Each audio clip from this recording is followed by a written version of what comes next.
mereka senantiasa menjauhi apa yang dilarang oleh Rasul sallallahu alaihi wasallam. Terus berkata, Allahu Akbar. Lam taqtasiril mar'atul mu'minatul muhibbatu lirrasulil karimi sallallahu alaihi wasallam ala imtithali amrihi bidaf'i zakati siwarain bal tanazalat anhuma wa qaddamathuma ila Rasulillah sallallahu alaihi wasallam sadaqatan lillah azza wa jal radhiyallahu anha wa ardhaha.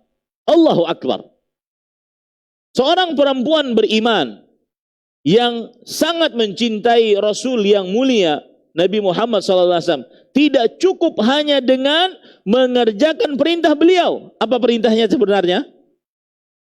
Bayar zakat. Tidak harus dilempar. Bayar zakatnya. Tidak harus dibuang. Karena itu bisa dipakai dan bayar zakatnya, selesai urusan. Tetapi beliau menurunkan semuanya itu dan beliau berikan 2 emas tersebut kepada Rasul sallallahu alaihi wasallam sebagai sedekah yang diperuntukkan untuk mendapatkan pahala dari Allah Subhanahu wa taala. Semoga Allah meridai perempuan tersebut dan semoga Allah Subhanahu wa taala, semoga beliau juga ridha kepada Allah Subhanahu wa taala. Ada pelajaran fikih dari hadis ini. Yang pertama yaitu apa hukum mengeluarkan zakat emas dan perak. Maka jawabannya adalah para ulama berijma', bersepakat bahwa zakat emas dan perak yang digunakan untuk perdagangan wajib dikeluarkan zakat padanya. Lihat bahasa saya. Ini poin pertama. Zakat emas dan perak yang digunakan untuk jual beli. Jadi sidin ini adalah penjual beli emas dan perak. Maka ini wajib dizakati. Emasnya wajib dizakati, peraknya wajib dizakati, kemudian uang yang hasil penjualan tersebut juga wajib dizakati. Itu poin yang pertama. Poin yang kedua, emas dan perak yang haram untuk dimiliki wajib dizakati. Yang haram untuk dimiliki wajib dizakati. Seperti baju emas. Ya. Manusia ini maruk benar. Maruk, tahu lah ben maruk. Rakus. Baju nyaman baju dari kain dibuat dari emas.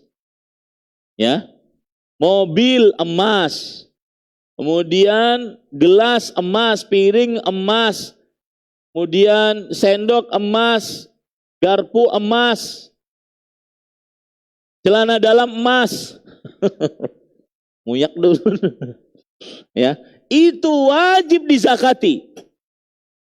Itu wajib dizakati karena itu adalah emas perhiasan yang diharamkan seorang muslim untuk memilikinya. Emas perhiasan seorang muslim yang diharamkan untuk memilikinya.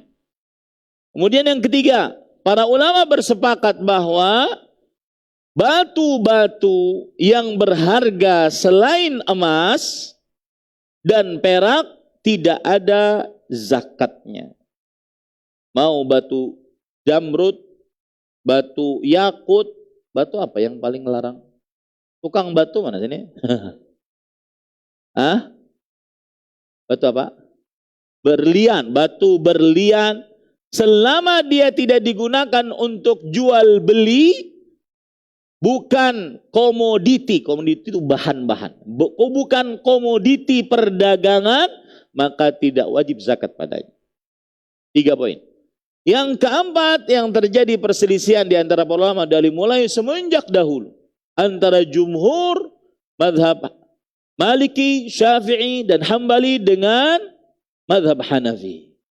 Jumhur mengatakan bahwa emas yang dipakai oleh perempuan sebagai perhiasannya, maka tidak wajib zakat padanya karena dia dipakai. Sedangkan mazhab Hanafi, dan ini pendapat yang dikuatkan, maksudnya saya lebih condong kepada pendapat ini, bahwa wajib zakat padanya. Salah satu dalilnya adalah ini, menyebutkan bahwasanya wajib untuk emas dan perak dizakati. Keumuman ayat yang disebutkan dalam surah At-Taubah ayat 34-35 yang kita baca tadi. Maka itu pelajaran yang kita bisa ambil dari hadis tadi. Baik, yang ke-9, cerita yang terakhir dalam tanda cinta yang ketiga ini adalah iltisaqun nisa bil jidar tanfidhan li amrihi sallallahu alaihi wasallam bil masyi fi hafatit tariq. Ini pelajaran sangat luar biasa, terutama di zaman sekarang. Menempelnya para perempuan di dinding-dinding kota Madinah untuk melaksanakan perintah Rasul sallallahu alaihi wasallam, yaitu berjalan di samping-samping jalan khusus bagi perempuan. Perempuan tidak boleh kalau jalan di tengah-tengah, harus minggir. Ya, para perempuan yang sudah ngaji harus minggir, jangan pian yang meminggirkan orang. Minggir.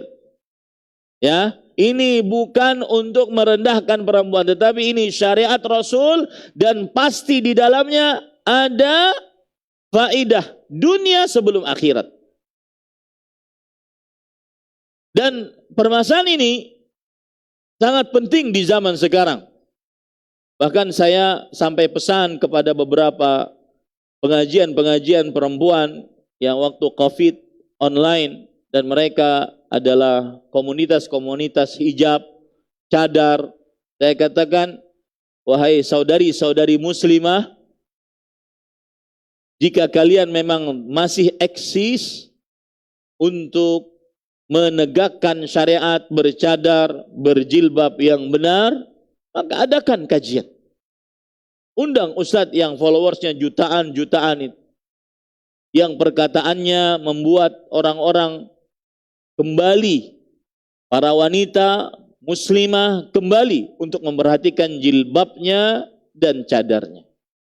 Jangan bercadar, jilbab dahulu yang sesuai dengan apa yang ditunjuki dalam syariat Nabi Muhammad sallallahu alaihi wasallam. Karena di zaman sekarang salah satu yang sangat ironi sekali adalah terbukanya aurat, dan itu adalah termasuk dari tanda hari kiamat yang disebutkan oleh Rasul sallallahu alaihi wasallam. Dan hati-hati anak perempuan. Kadang-kadang abahnya ngaji setiap malam di Masjid Imam Syafi'i, duduk di hadapan ustadznya. Anak perempuannya di kamar jual buah dadanya, jual pantatnya, jual jogetnya. Karena dengan itu dia dapat duit. Hati-hati para ikhwan yang dirahmati oleh Allah Subhanahu wa taala. Anak perempuan kita, para lelaki harus mempunyai rasa gairah terhadap anak perempuannya, terhadap keluarga perempuannya. Dimulai dari istrinya, kemudian anaknya, cucu perempuannya, ke atas ibunya, neneknya. Kemudian setelah itu saudari-saudarinya, bibinya, keponakan perempuannya, dan seterusnya. Harus punya gairah, rasa gairah untuk menutup aurat, tidak menjadi sumber godaan bagi laki-laki yang bukan mahramnya. Maka jaga betul, karena itu tanda dia lelaki sejati. Tanda lelaki sejati adalah seorang lelaki yang menjaga aurat keluarga perempuannya. Dimulai dari istrinya, anak perempuannya, cucu perempuannya, ibunya, neneknya, kemudian saudari-saudarinya, keponakan perempuannya, bibinya, dan kerabat-kerabatnya yang lain. Maka itulah lelaki sejati. Karena Rasul sallallahu alaihi wasallam bersabda, "Thalathatun la yadkhulul jannata abadan. 3 orang yang tidak masuk surga selama-lamanya. Maksud selama-lamanya di sini adalah lama dia di neraka. Salah satunya adalah ad-dayyuth alladhi yuqirru fi ahlihi al-khubth. Seorang lelaki yang membiarkan terjadi kenistaan terhadap keluarga-keluarga perempuannya. Berpakaian ketat sehingga seperti tidak berpakaian karena seluruh lekuk tubuhnya kelihatan. Berpakaian transparan, tipis, sehingga tidak seperti berpakaian karena seluruh bentuk tubuhnya, warna kulit tubuhnya kelihatan. Berpakaian tetapi sebagian terbuka. Berpakaian yang memakai minyak wangi. Berpakaian tetapi berdandan. Kelihatan perhiasannya, nampak rambut yang indahnya, make up pada wajahnya, kemulusan kulitnya, dan seterusnya. Hati-hati dengan keluarga-keluarga perempuan kita. Tidak usah banyak bicara tentang ini dan itu. Perhatikan keluarga kita saja. Ya ayyuhalladzina amanu qu anfusakum wa ahlikum nara. Wahai orang-orang yang beriman, jagalah diri kalian dan keluarga kalian dari api neraka. Lihat bagaimana perempuan kota Madinah. Mereka senantiasa nyangkut pakaiannya di dinding-dinding kota Madinah karena ingin mengerjakan perintah Rasul sallallahu alaihi wasallam agar menjaga hishmah, menjaga sifat malu yang dimiliki oleh seorang perempuan, dan itulah harta paling berharga bagi seorang perempuan setelah akidahnya. Sifat malunya, sifat sucinya, sifat tidak tersentuhnya dengan laki-laki yang bukan mahramnya di saat zaman yang sangat asing akan syariat itu. Sangat asing perkataan Maryam alaihissalam. Anna yakunu li walad walam yamsasni bashar. Bagaimana aku memiliki anak sedangkan aku belum pernah tersentuh oleh seorang lelaki pun. Syariat ini di zaman sekarang sangat asing. Sesuai dengan hadis Rasul sallallahu alaihi wasallam, bada'al Islamu ghariban wa sayaudu ghariban kama bada'. Islam akan datang dalam keadaan asing dan akan kembali asing sebagaimana mulanya.